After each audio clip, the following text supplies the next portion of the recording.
The Kansas government recently passed legislation cracking down on the production of methamphetamine. 27 News reporter Aaron Rodgers talked to a 9-year recovered meth addict on his addiction and why he's here in Topeka.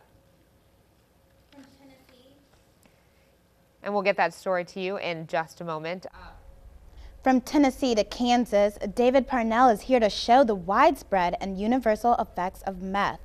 He will be here all week giving presentations to various groups, and today he spoke at the Shawnee County Juvenile Department of Corrections. I started out getting high at 13 years old with my dad. For 23 years, David Parnell lived a drug-addicted life, quickly spiraling out of control. Meth, and I knew from the first time I used it that was going to be my drug of choice. When I sat down to talk to him, he described himself as a binge user, at times going 10 days straight without food or water and only meth.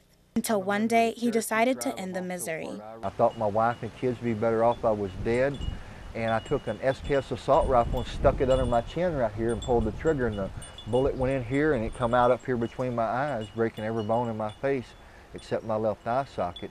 After years of rehabilitation, Parnell travels state to state, sharing his message of addiction. Parnell says he targets junior high and high school kids with his message.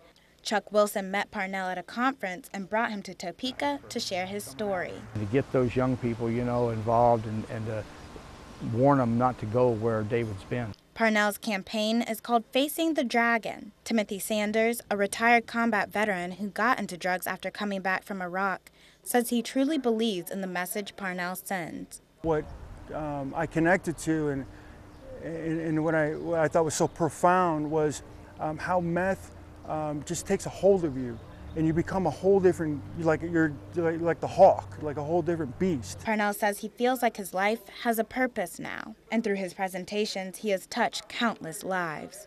Right stuff like Mr. Parnell, I decided to go to rehab and try to get off of dope, or I've never used, and after your program, I just want you to know I'm never going to use. That's always a beautiful one. While this is Parnell's second trip to Topeka, he told me he has been to 33 states and around the world, including the UK and Australia, sharing his message. He also wrote a book about his experience, which came out last December. Aaron Rodgers, 27 News, KSNT. Thank you, Aaron. Tonight, Parnell is speaking at an open forum at True Holiness Family Church.